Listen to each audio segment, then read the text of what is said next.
Good afternoon again. We are glad to welcome you to Local to Global, a WAC initiative focused in peer-driven learning through dialogue on relevant international and domestic affairs. We invite you next Thursday at 5 p.m. to join us and Supreme Allied Commander of NATO, Admiral James Stavridis, to our free program. This is our celebration of Veterans Day. So please just go ahead and register at wachouston.org.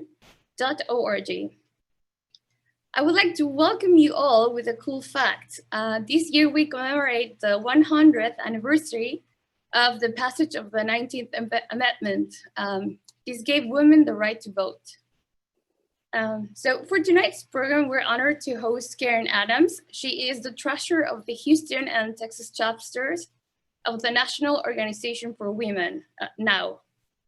This is the largest organization of feminist grassroots activists in the US.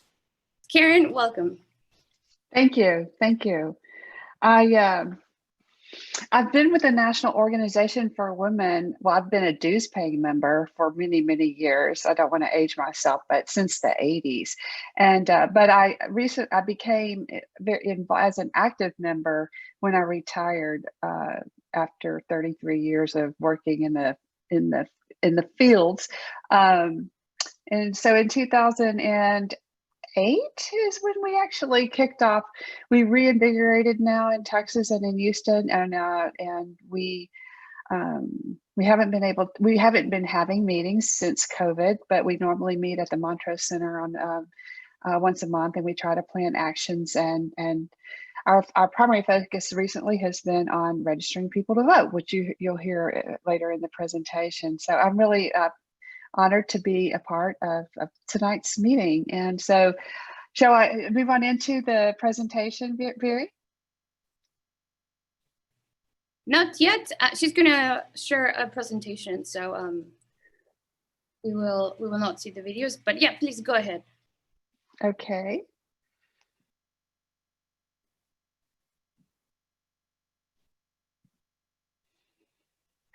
So the topic tonight is feminism, and many people think of that word as it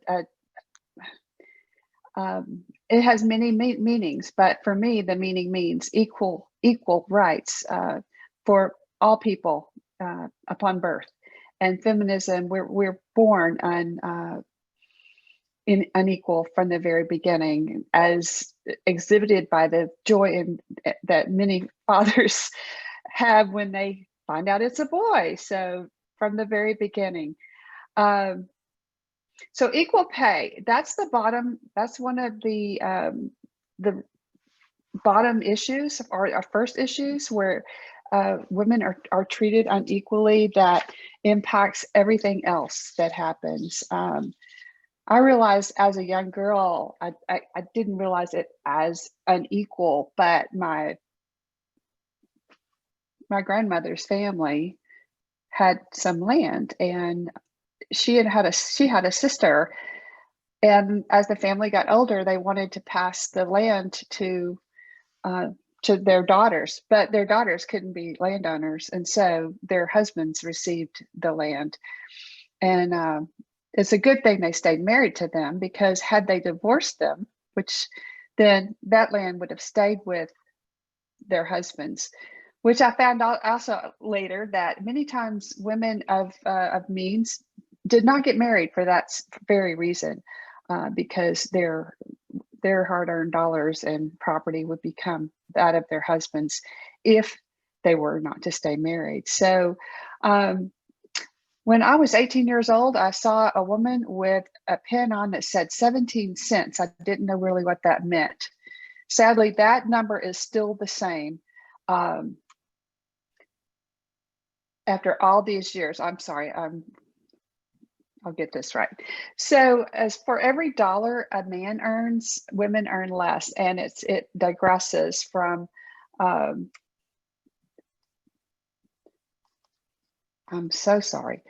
So Asian women actually do the best, 95 cents for every dollar a man earns in the same job. White women get 79 cents.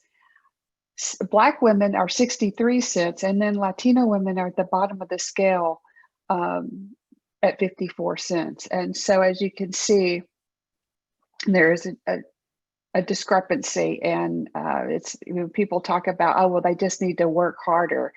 Well, that's why they have to work longer. So 40%, 2% of the women have experienced gender discrimination at work, and then 35% have experienced sexual harassment at their workplace.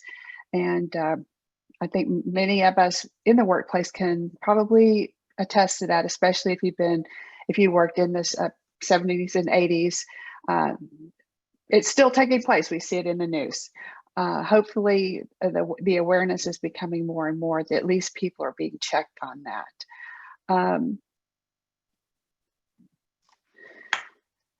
So it sends the pay gap sends women into poverty.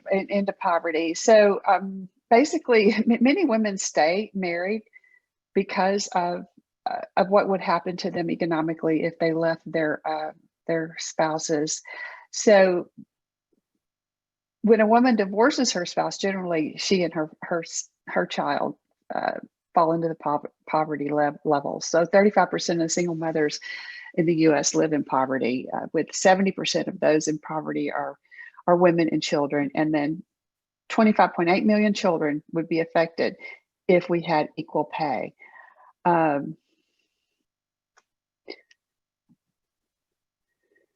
So affordable care, childcare, it's incredible.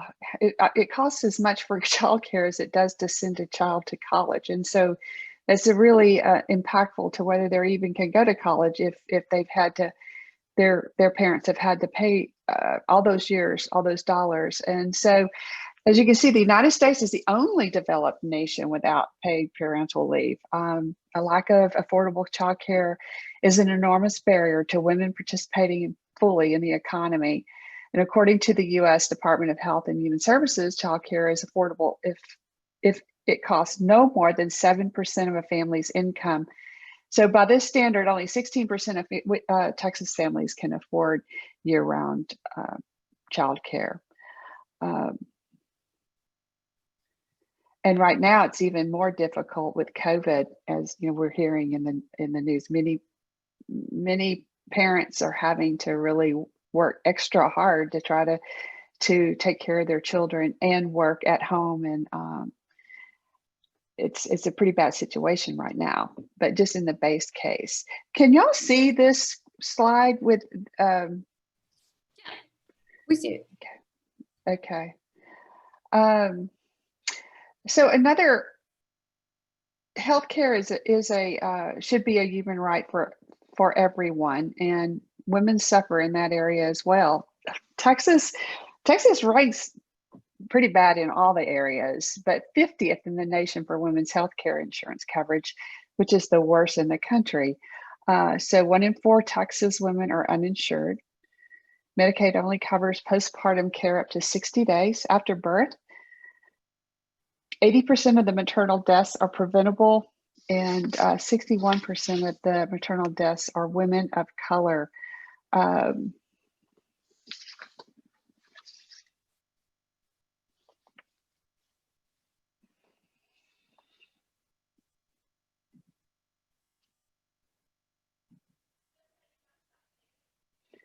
So we need to remove barriers to inequality in education.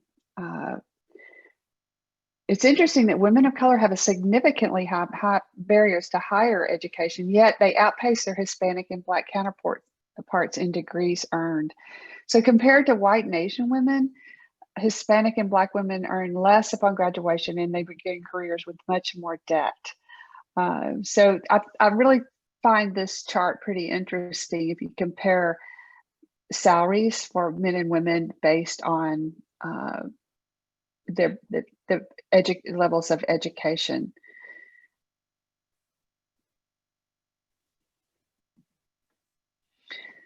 This slide shows the income by education levels based upon men and women, and just starting out with a high school degree, women start out behind men. over the course of a lifetime, if you work for a company that has a savings plan, for instance, Poppy's an attorney, and Poppy is the president of Now, and she's got a lot of history behind her. And she started out as a mathematician working in a man's world when back in the 70s. And that was her first introduction to the discrepancies between men and women. But so she's never been in a traditional female role. She later became an attorney, but she said she's probably, $1 million behind her male counterparts with the same type of education and work that she's done. So that's significant in the end, obviously. So the discrepancy gets larger as the degree levels go up. So violence against women is another issue that is a very big problem in our country. And as of late, we had the Violence Against Women Act that was somewhat protective for us. At least there was a tool for that. And most recently, our state legislators our legislators in general, federal, have not re-endorsed the Violence Against Women Act. So on average, nearly 20 people per minute are physically abused by an intimate partner in the United States. Victims of intimate partner violence lose a total of 8 million days of paid work each year, and the annual cost of intimate partner violence exceeds $8.3 billion annually. So you can see that the feminism is something that impacts all of us, and it impacts our GDP. It impacts the cost for society. So homelessness, 38% of survivors face homelessness after fleeing abuse, and domestic violence is the number one reason for homeless among women. Firearms, 4.5 million women have been intimidated with a firearm. Firearms are the lethal weapon of choice for abusers who kill their victims.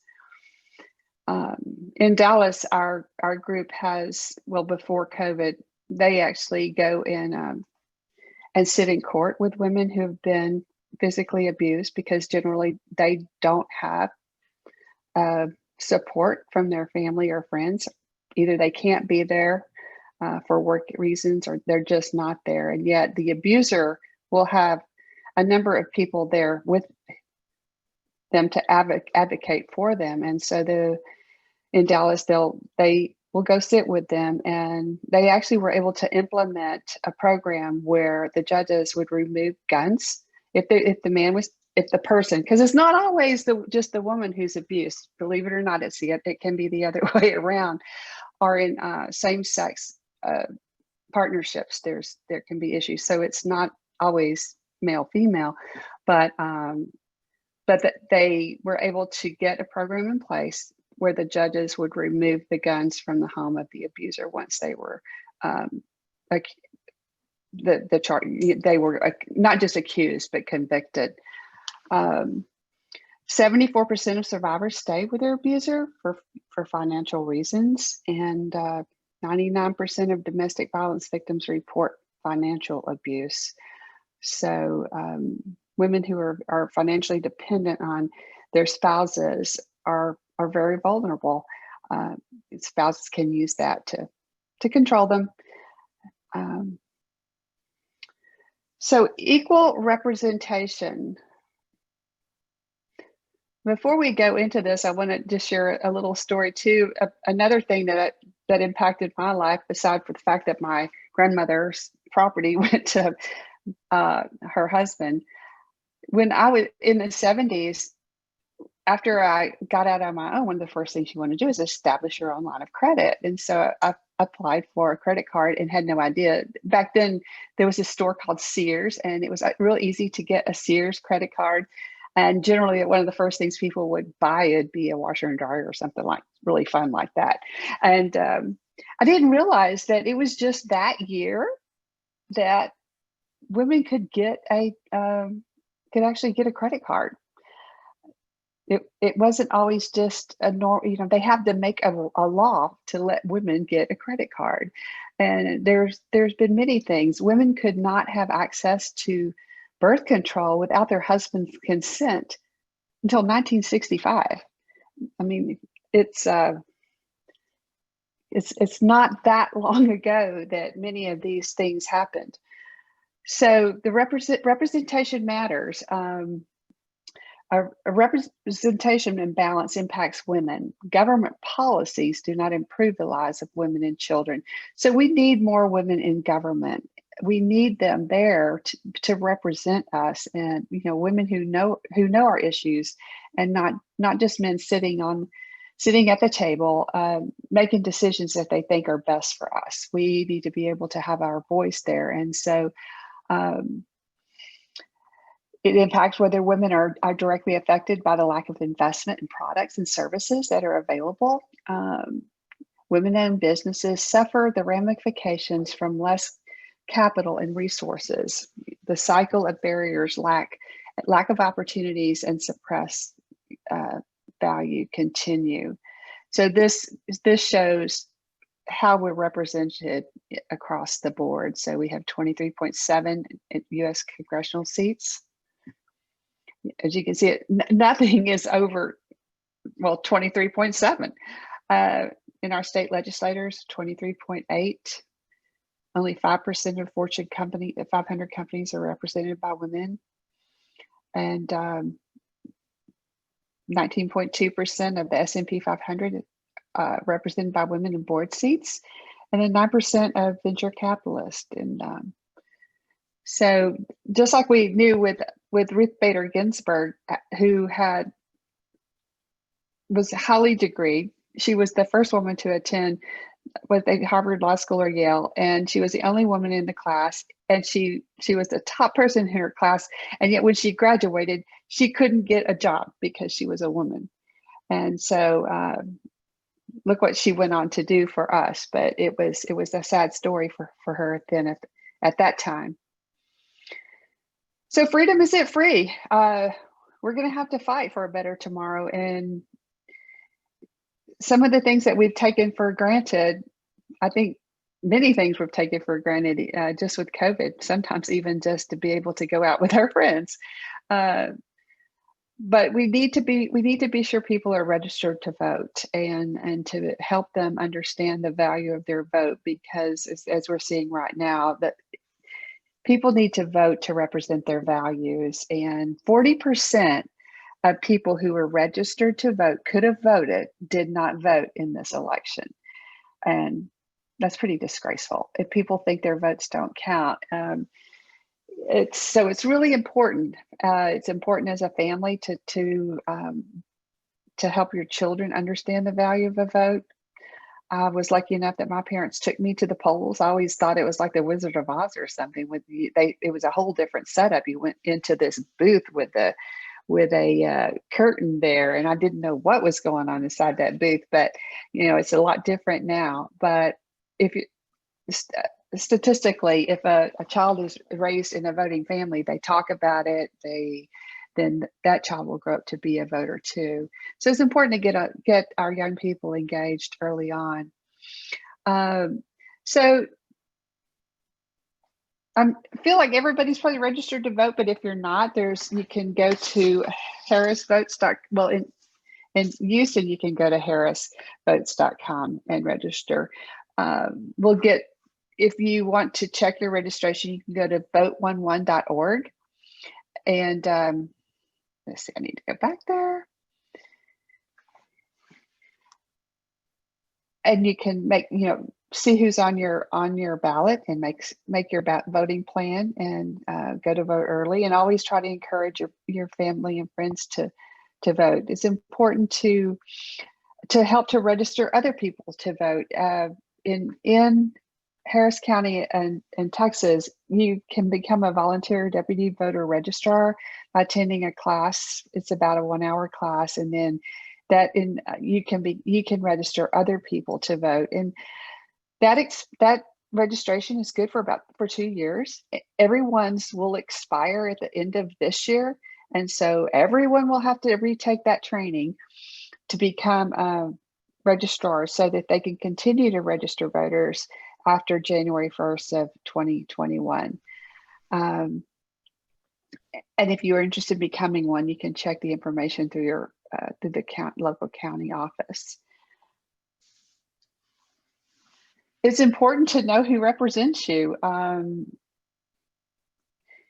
There's a lot of, like, it starts with a precinct, then a district, and then your state. And there's many representatives that represent you, and you can get to that information just by Googling who represents me and typing in your name and your information, and it will pull up your senators and your representatives and down to the school board. And those there, I think there's even links to how to contact those people. It's important to contact these people about things that are important to you.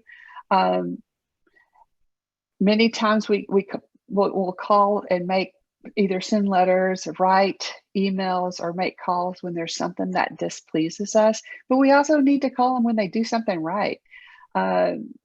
It's kind of, like children, everybody wants to hear something good every now and then too. Now, as of late, there may not have been very many people who did something right, but every now and then there is something that works for all of us, and we need to let them hear from us on those bills as well. You can track state bills through the Texas legislature. There is at this capitaltexas.gov, and see what's going on there. It's important to stay aware of what's going on, and then as you become aware and learn about those things, then you make your goal to call your representatives each week. Not just when a lot of times there's calls to actions for things that you may have already indicated an interest in, that you receive emails, maybe too many emails. But these are ways that you can take action too, because the only way we're going to change things is to change the legislature. And that's been people come to now meetings and they're like, want to change this or change that. And it's like, well, okay, first you got to do this. This is a first step. Yes, it's painful, but we got to get the right people in there to represent your values. And then we go from there. So this goes into protesting, and I think we're going to stop here because we really don't protest this way. Most of us are attending marches or things that we hear about going on in the city. Lord knows. Oh boy. Sorry. Oh, I'm so sorry about that. Don't worry, we're good. Okay, so did I take the screen share off? Yeah, it's off. Okay, that's what I intended to do. So does anyone have any, let me add, there's a few little points. So if we had equal pay, the gross domestic product would increase by 2.8%, which is about $513 billion. The poverty rate of single mothers would be reduced by half if women were paid equally. Companies across all sectors with the highest numbers of women in their boards significantly and consistently outperform those with no female representation. I can attest to that in my work life. Many times the men take on roles much more fearlessly than women. We're always second guessing whether we can do that or not, and they're just like, no, give it to me. Well, then once they get it, then they're looking for the women to do the work, because women do the work. That's not always the case, but that's one of the things that I observed. So private tech companies led by women achieve 35% higher return on income. And investing in women has a multiplier effect. Women are an investment vehicle for their family and communities. We spend 90% of our earned income on our families, while men spend only 30 to 40%. So I hope that this has helped you to understand the value of equality between among the genders. There's a book that I would like to direct you to that it's more on a global basis that really highlights how women are treated, not not here, in other countries, it's called half the sky. I mean, we're 51% of the population, and we need to represent ourselves and take control and try to affect things that we can do to make change. So the Half the Sky by Nicholas Kristof, I recommend that is snippets and stories that he and the co-author Cheryl McDoon went around, and they did some incredible investigative work, and it's heart-wrenching what women have to deal with in other parts of the world. So does anyone have any questions? Yeah, it's time for Q&A, so please, I do see a couple on the chat, so I'll begin with those. And then whoever wants to raise the next question, just please feel free to open your microphone. Again, camera highly encouraged. Okay, so this is from Nai, and her question is, do you think it is relevant to assume that despite feminism existing to some extent throughout history, the fact that no generation of men alive today, minus Gen Z, were raised by women who had all the rights and therefore might not even be aware of what our idea of feminism is? I think I understood that because many of it are raised by women, they don't understand what feminism is. Did I understand that correctly? Yeah, more about past generations, yes. Right. It's like a lot of things. You need to become aware about it, that it exists. And until, like everything, until it impacts your life and you realize that that's not normal, then we generally don't acknowledge that it exists. But for women who I hope I understood the question correctly. Yes. Yeah. Thank you. And I guess Tyler, you want to be next? Yeah, thanks for the presentation, Karen. I appreciate that. My question is regarding the equal pay gap. You as of, I want to say, been almost 60 years since the Equal Pay Act has been passed and active, and there's still that gender pay gap. So going forward, what are ways to kind of maybe narrow that gap, which shouldn't exist according to law, and yet it still exists by an average of almost 25 cents the dollar. The UN a few years ago in their report said it could take around 70 years before the global gender pay gap is eliminated. Right. I feel like the US, with a law already in the books for almost 60 years, should not still have such a large gender pay gap. Well, you're exactly right. And back earlier in the presentation, we said that just because the law there or the ordinances are there doesn't mean it's happening. We need representation. We need women on the boards and in the legislature to make it happen. They can write the rules, they can write the laws, but until they take action and make it better, then that's what it's going to take. The individual companies, some of the companies are doing really well with it, I understand. They're treating their employees more equal, but it's going to take corporations from the top to do that. When I'm looking at somebody's proxy, that's the first thing I look at is who's on their board and how they're paid. Okay, we have another one, another written question from Laura. She asks, what initiatives will now be prioritizing for Texas in 2021? And will these activities change with a different administration in the White House? That's always a possibility. We try to do what our membership wants us to do, the things that they're interested in. But without a doubt, I can tell you, we will be trying to get people to become re-up their voter registration abilities, because as I said, they expire at the end of this year, and everyone will need to take the training to become voter registrar so they can continue to register voters, because we have a big turnover in Texas. A lot of people moving in. When they move in, we need to help them change their voter registration. If they move from county to county, they need to re-register. Kids are always turning 18. We need to get them. And at the community college level, if we can get into the high schools, that ultimately is our primary goal.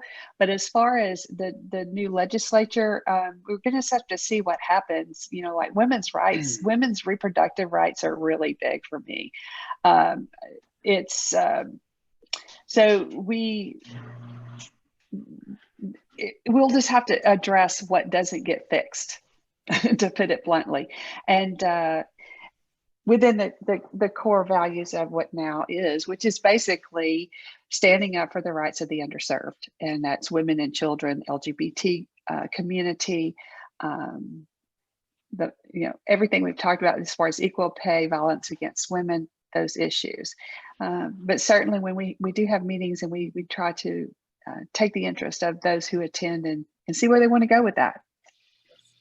And probably the last one, Andre. Hi.